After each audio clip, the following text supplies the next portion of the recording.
Então, até agora a gente viu todos esses animais, eles eram de um grupo chamado de Ornithischia, que engloba todos esses aqui, que são esses animais quadrúpedes herbívoros, que é um grupo dos animais herbívoros, vamos colocar assim.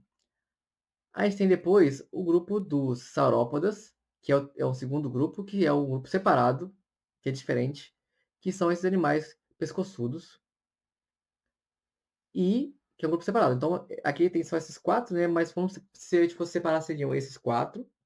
Todos aqueles primeiros, né? Os primeiros sendo herbívoros. O pescoçudo também é um grupo herbívoro, só que diferente, separado, como se fossem primos. E a gente agora chega nos animais, vamos dizer assim, carnívoros, né? Nem todos são 100% carnívoros, mas a gente pode apelidar dessa forma, né? O terópoda é o grupo que engloba todos esses animais que eu vou falar daqui para frente. Daqui para frente, todos eles vão ser terópodas. Eu escolhi alguns terópodas para falar e depois eu vou falar de grupos específicos dentro do terópoda. E são animais, basicamente, são animais carnívoros que caçavam predadores, diferentes dos primeiros, que eram os animais herbívoros, que eram animais que se alimentavam de planta, que eram mais pacíficos nesse sentido, que não brigavam tanto, né, que eram animais menos perigosos, vamos dizer, se a gente convivesse com eles. E agora a gente vai ter os animais, vamos dizer assim, mais violentos, mais perigosos, né? São animais muito legais também, né? Aqui a gente começa com um que eu acho muito legal, é o Manonicos, que ele é um animal pequeno, né? E aqui a gente começa a ter uma característica muito legal. Você lembra que aqueles outros todos, eles tinham aquelas penas, né? Aqueles filamentos que eu falei aqui nas costas, que poderiam ser tipo como se fosse pelos ou penas, né? O termo correto é filamento, né? Como se fosse fios, né? Fios.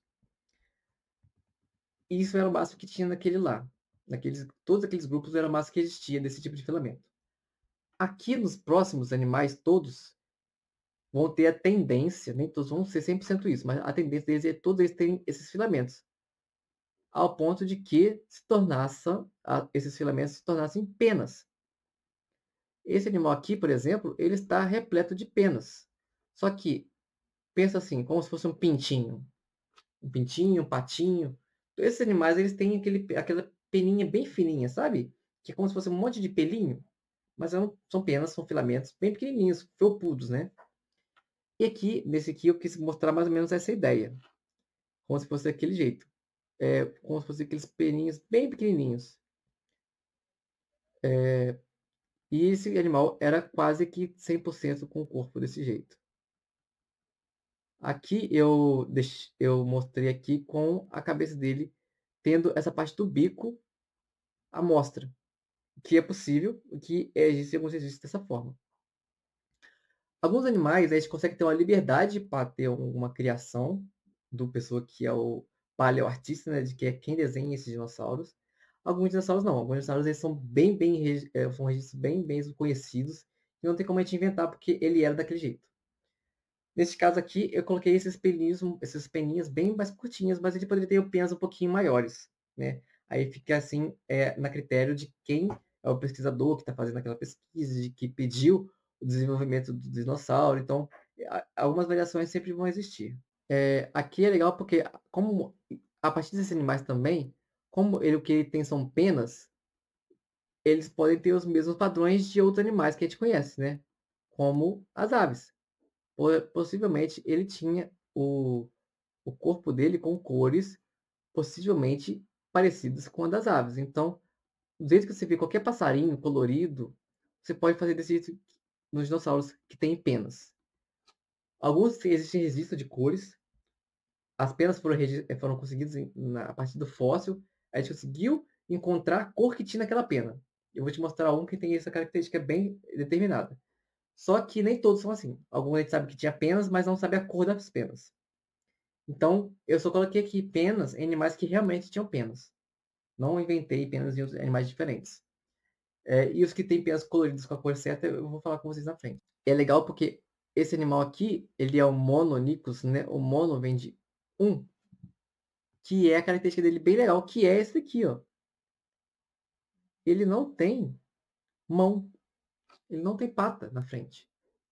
Ele tem apenas espinho, ele tem esse espinho, vamos colocar assim, né? Que na verdade é um espinho, é uma garra que ele tinha as patinhas, só que as patinhas foram perdendo ao longo do tempo, ao longo das gerações, dos dos filhotes que foram crescendo diferente, até o ponto de que a mão dele foi ficando tão pequenininha, em que sobrou só apenas um dedo e uma garra desse um dedo. Então ele tem apenas o que a gente pode, falar aqui, que ele tem apenas um dedo da mão. E esse dedo se transformou nessa garra, que é bem forte, né, você pode ver que ela é bem grande, e essa garra é o que ele tem hoje. Hoje não, né, quando ele existia, não existe mais nada além disso. Então é legal, né, porque você vê o dinossauro que tem essa garrinha, é bem diferente. E ele possivelmente é um animal parecido com um avestruz, né. Você pode ver que a pata dele é bem parecida com o avestruz, né. Essa pata bem forte, né, bem parecida que é para correr mesmo, né. Esses animais poderiam ser animais com uma corrida bem avançada, assim, bem rápidos. Por causa dessas características semelhantes ao que a gente encontra hoje nos avestruz.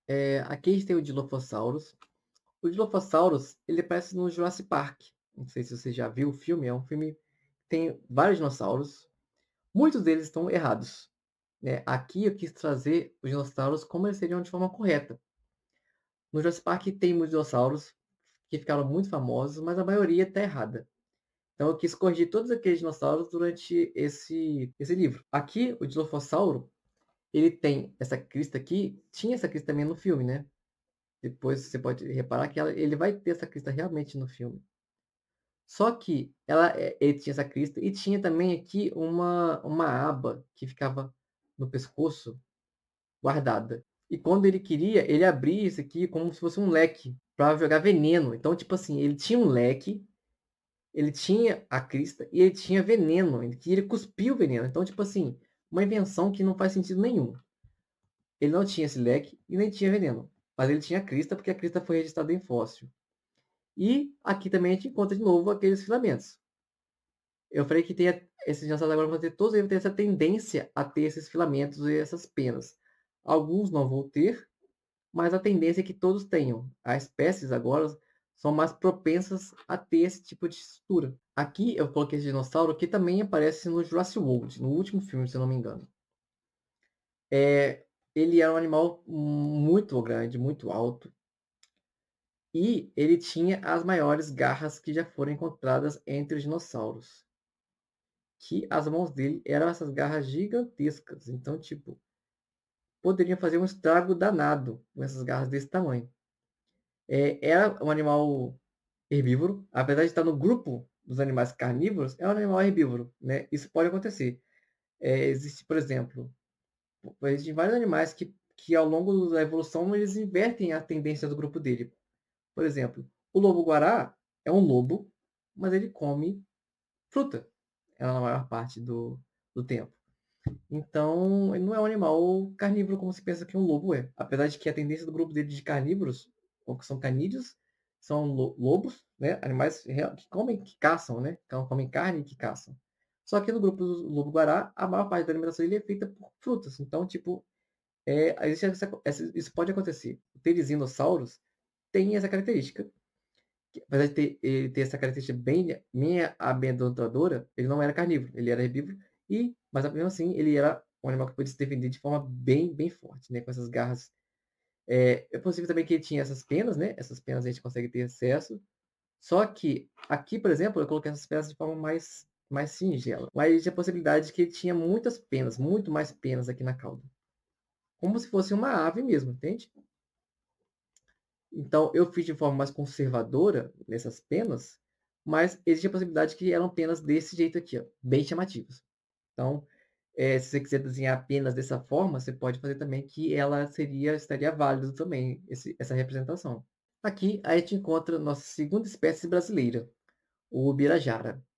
Ele ficou muito conhecido faz alguns anos, porque ele foi literalmente roubado do Brasil. E aí existia uma briga muito grande, né, entre o museu onde ele estava, para que ele devolvesse esses animais, esse animal principalmente. Outros animais também já estavam lá, que já tinham sido contrabandeados. Eles tornou uma bandeira para pedir esses outros animais que estavam todos eles levados para esses museus na Europa, principalmente. Uma das características mais legais dele é essa estrutura aqui, ó, que ele tem esses filamentos que são diferentes, porque eles são meio que rígidos. E a gente não tem uma explicação muito bem detalhada por que tinha isso. Provavelmente ele tinha essa função mesmo de chamar atenção, né, chamar uma fêmea e tal, mas não se tem um registro e é uma característica diferente dos outros animais, né. Como a gente só tem um fóssil dele, a gente só tem um registro dele, então a gente não sabe como que eram os outros. Quando tiver mais fósseis encontrados, a gente vai conseguir entender como que era essa espécie, porque talvez esteja faltando alguma coisa ali que todos eles tinham e esse que foi encontrado, esse único fóssil encontrado não tinha. Então a gente precisa de mais fósseis para a gente ir desconhecendo mais como que eram aqueles dinossauros. E também, né, corpo repleto de penas, como sempre. E aí você pode fazer do jeito que você quiser. As penas são características muito coloridas sempre, né. Então, se você acha que esse dinossauro ele era muito colorido, ele pode ser muito colorido. É a sua criatividade que vai mandar também nesse tipo de dinossauro.